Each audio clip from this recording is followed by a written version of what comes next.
வணக்கம், good morning, happy morning, wonderful morning. இன்னைக்கு எந்த டாபிக் எடுத்துகிட்டு வந்திருக்கான்னு பார்ப்போம். Happy morning sir. Happy morning. எல்லாருக்கும் ஹாப்பி மார்னிங் சார். அவேர்னஸ் தான் ஒரு முதல் சேஞ்ச் அப்படின்னு சொல்லி ஒரு ஒரு ஃப்ரேஸ் ஒன்று படிச்சேங்க சார். மாற்றத்தை கொண்டு வந்துக்கணும் எங்கள் லைஃப்ல அப்படின்னு ஆசை எல்லாருக்கும் இருக்கு. அந்த ஆசை அதை நான் எப்போ தெரிஞ்சுக்கிறது, அந்த சேஞ்சை எப்படி கொண்டு வர்றது, அதுக்கான அவேர்னஸ்ங்கிறது என்ன? ஃபஸ்ட்டு நீ நினைக்கிற மாதிரி இல்லை, நானும் நினச்சாலே அது ஒரு சேஞ்ச். ஃபஸ்ட்டு என்ன ப்ராப்ளம்னா 99% ஆஃப் திஸ் பீப்புள் இந்த உலகத்தில் நான் போகிற வழி தான் கரெக்ட் வழின்னு நினைக்கிறேன். ஸோ ஒரு மாற்றம் போகணுங்கிறதே ஃபஸ்ட்டு ஸ்டெப்பு. நான் போகிற பாதை சரியான பாதை இல்லை, இந்த பாதையை விட்டு நான் எப்படி மாறணும், நான் போகிற பாதை சரியில்லை அப்படின்னு நினைக்கிறது ஃபஸ்ட்டு ஸ்டெப்பு. அதான் அவேர்னஸ்ங்கிறார். நான் போகிற பாதை சரியில்லை, இப்போ இந்த பாதை சரியில்லைன்னு தெரிஞ்சிருச்சுல்ல, அங்கேயே நிறுத்துறது தான் ஃபஸ்ட்டு ஸ்டெப்பு. முக்கால்வாசி பேர் என்ன பண்ணுவாங்கன்னா, நான் போகிறது தப்பு தான், எனக்கு புலிவாலை பிடிச்சிட்டேன், அதனால் என் லைஃப் அப்படியே போயிடணும்னு நினைக்கிறீங்க. அது சேஞ்ச் இல்லையே. வேலை கிடச்சிருச்சு, அந்த வேலை எனக்கு பண்ண வேண்டாம்னு நினச்சேன், எனக்கு நல்ல சம்பளம் வருது, நான் கல்யாணம் பண்ணிட்டேன், எனக்கு குழந்தை இருக்குது, இப்போ எனக்கு மாதம் அந்த சம்பளம் வரலைன்னா என்னால் வாழ முடியாது, அதனால நான் அந்த பாதையிலேயே போயிட்டுருக்கேன், எனக்கு பிடிச்சிருக்கோ பிடிக்கலையோ நான் அந்த பாதையில் போகிறேன் அப்படிங்கிறது தவறு இல்லை. ஓகே, பட் அதை எப்படி பிரேக் பண்ணுறதுன்னு ஒன்று இருக்குல்ல. அது ஃபஸ்ட்டு அது அவேர்னஸ் தப்புன்னு தெரிஞ்சப்போ அதை நிறுத்தணும்ல. நான் போயிட்டே இருப்பேன், அப்புறம் நான் சேஃபாக எனக்கு ஒரு பாதை கிடச்சா நான் மாற்றுவேங்கிறது அவேர்னஸ். அவேர்னஸ்ங்கிறது நான் பண்ணுறது தப்புன்னு நான் நிறுத்துறது. அது நிறுத்தினா பின் விளைவுகள் பெருசாக இருக்குமே சார். இந்த பின்னாடி ஃபேஸ் பண்ணி தானே ஆகிக்கணும், நீ தானே பண்ண. ஸோ என்றைக்கோ ஒரு நாள் கம்ஃபர்ட்டை தேடினதுனால வந்த வேணை.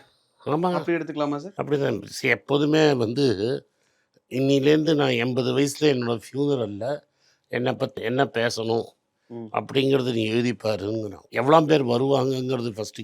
நான் கண்ணை மூடி போயிட்டேன்னா என்னை பார்க்க எவ்வளோ பேர் வருவாங்க. ஃபஸ்ட்டு அதுதான் நீ சம்பாதிக்கிற சொத்து, பெரிய சொத்து.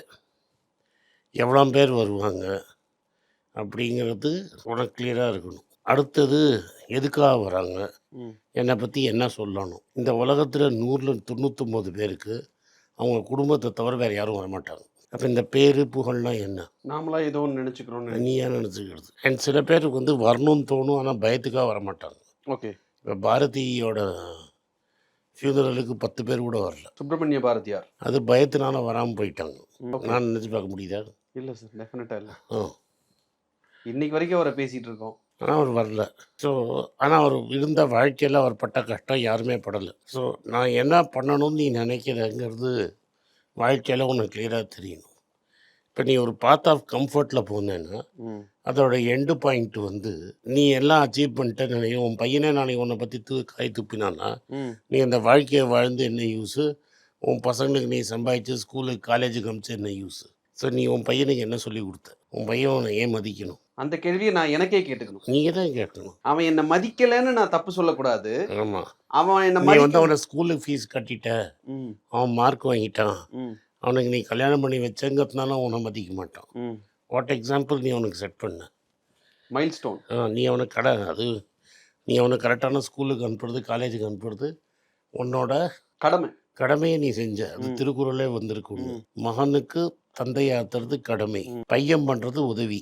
ஸோ நீ உன் கடமையை செஞ்சுட்டு ஐயோ நான் செஞ்சேனேன்னு சொல்லி என்ன யூஸ்? அப்போ நீ இந்த உலகத்துக்கு எதுக்கு வந்த, என்ன செஞ்ச அப்படின்னு பார்க்கணும்ல. ஸோ அந்த இடத்துல எல்லாருமே ஆக்சுவலாக கோட்டை விட்டுறோமோன்னு தோணுது சார். இப்போ உலகத்தில் 100ல் 99 பேர் கோட்டை விட்டுருவோம். நம்ம எதுக்கு வந்தோம்னு தெரியாது, ஏதோ வந்தோம், ஏதோ படித்தோம், எங்கேயோ ஒரு இடத்துல வேலை கிடச்சிது, ஒன் நேரம் சரியாக இருந்தால் அந்த கரெக்டான வேலையில் போனால் நீ எங்கேயோ போயிடுவேன். நீ கரெக்டாக அந்த இண்டஸ்ட்ரியில் அந்த சமயத்தில் அந்த இடத்துல அந்த வேலையில் கரெக்டாக போயினேன்னா லக்கு உன்னை கொண்டு போய் எங்கேயோ விட்டுரும். அதே தப்பான இண்டஸ்ட்ரியை சேர்ந்தேன்னா நீ காணாமல் போயிடுவேன். மேபி அதே இண்டஸ்ட்ரியில் தப்பான இடத்துல இருந்தாலும். ஆமாம், ஸோ இந்த இண்டஸ்ட்ரி எப்படி போகும்னு கூட யாராலையும் சொல்ல முடியாது. ஓகே, ஸோ அந்த அவேர்னஸ் பேசிக்காக வர வேண்டியது நான் எதுக்கு இந்த உலகத்தில் இருக்கேன், நான் என்ன பண்ணணும்னு நினைக்கிறேன், நான் என்ன பண்ணி முடிக்கணும். அப்போ பேசிக்காக நீங்கள் ரமணம் கேட்குற மாதிரி கேட்க வேண்டியது நான் யார். இதில் முக்கால்வாசி பேர் இந்த கேள்வியை கேட்குறேன்னு எனக்கு எப்படி தெரியும்னா, இப்போ நான் ஆஃபீஸ்லலாம் நான் வேலை பண்ணுறச்சேன், நான் கூட எனக்கு என்னைக்கு லீவு, என்றைக்கு நான் காம்ப் ஆஃப் எடுக்கலாம், எப்போ என் வேலை முடியுது, இதெல்லாம் பார்ப்பாங்களே தவிர நான் என் லைஃப்பில் எப்படி முன்னேறலாம், போன வருஷம் இதை பண்ணிகிட்டு இருந்தேனே, இந்த வருஷத்தை இதை மாற்றி செய்யணுமே, போன வருஷத்துக்கும் இந்த வருஷத்துக்கும் எனக்கு என்ன இம்ப்ரூவ்மெண்ட் இருக்குது, என் ஸ்கில் லெவலில் நான் எப்படி மாறினேன், என்ன புது ஸ்கில் கற்றுக்கிட்டேன், நான் புதுசாக என்ன லாங்குவேஜ் கற்றுக்கிட்டேன், ஒரு வருஷத்தில் என்ன புஸ்தகம் படித்தேன், ஒன்றுமே இருக்காது. Okay sir. இப்போ நீங்கள் சொல்கிறதெல்லாம் ஒரு பாயிண்ட்டாக நான் எடுத்து யோசிக்கும்போது, இதெல்லாம் நான் எனக்குள்ளே இருக்கிறத நான் கவனிக்க ஆரம்பிச்சிட்டேன் அப்படின்னா, மற்றவங்க என்ன பண்ணுறாங்கன்றதே நான் கவனிக்காமல் விட்டுருவேன். அது பரவாயில்லையே. நோ தேவையில்லாத விஷயங்கள் மற்றவங்க என்ன பண்ணுறாங்கன்றதை பார்க்காம நம்மளுடைய எனக்கு செல்ஃப் டெவலப். எனக்கு முக்கியமே இல்லையே, மற்றவன் என்ன பண்ணால் எனக்கு என்ன வேணும். இப்போ நான் திரும்பி ஒன்றே, கடைசியாக நீ படித்த புக் என்ன? கடைசியாக நான் படித்தது அட்டாமிக் ஹேபிட்ஸ் சார். ரீசெண்டாக ஒரு 3 மாதம் இருக்கும்.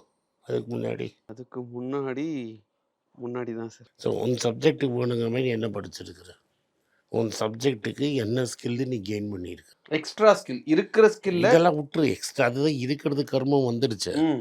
இதை தவிர எக்ஸ்ட்ராவாக நீ என்ன கற்றுட்ருக்க, இதை பண்ணால் இது வரும்னு எப்படி கற்றுக்கிட்ட.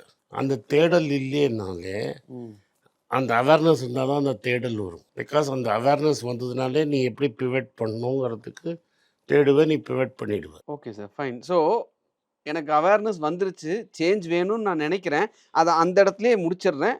அடுத்த ஸ்டெப் என்னால் என்ன பண்ண முடியும்? அம்மா என்னால் என்ன பண்ண முடியும்? எனக்கு குழந்தை இருக்குது, அது இருக்குது, ஏதோ ஒரு காரணம் சொல்லிக்கிறோம். காரணம் தான்.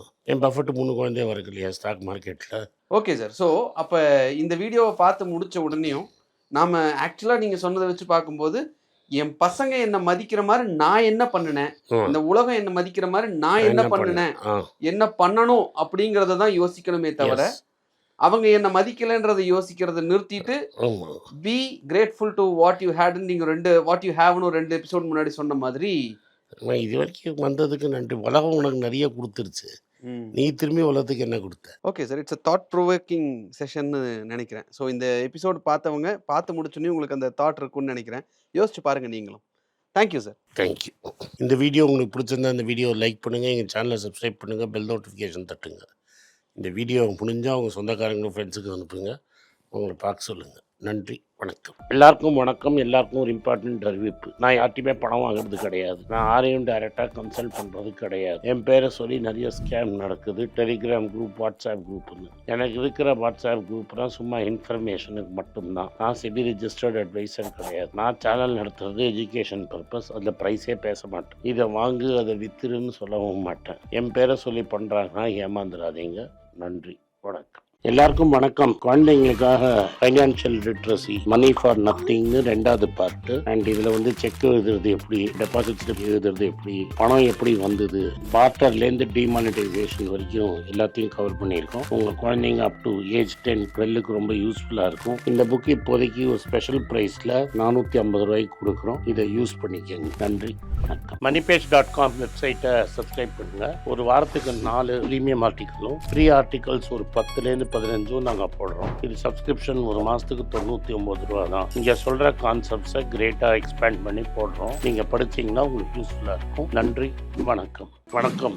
குழந்தைங்களுக்காக ஒரு புஸ்தகம் லான்ச் பண்ணோம். அது ரொம்ப சக்ஸஸ்ஃபுல்லாக இருக்குது. யாருக்கெல்லாம் அந்த புஸ்தகம் போகணுமோ எங்கள் டீமுக்கு கான்டாக்ட் பண்ணுங்கள். கீழே இருக்கிற நம்பர்லேயும் வெப்சைட்லேயும் கான்டாக்ட் பண்ணிங்கன்னா உங்களுக்கு அந்த புஸ்தகத்தை நீங்கள் வாங்கிக்கலாம். மற்ற எங்கள் புஸ்தகமும் அவைலபிள். எங்கள் வெப்சைட் மூலமாகவும் வாங்கலாம். கீழே இருக்கிற வாட்ஸ்அப் நம்பர்லேயும் மெசேஜ் அனுப்பலாம். நன்றி, வணக்கம்.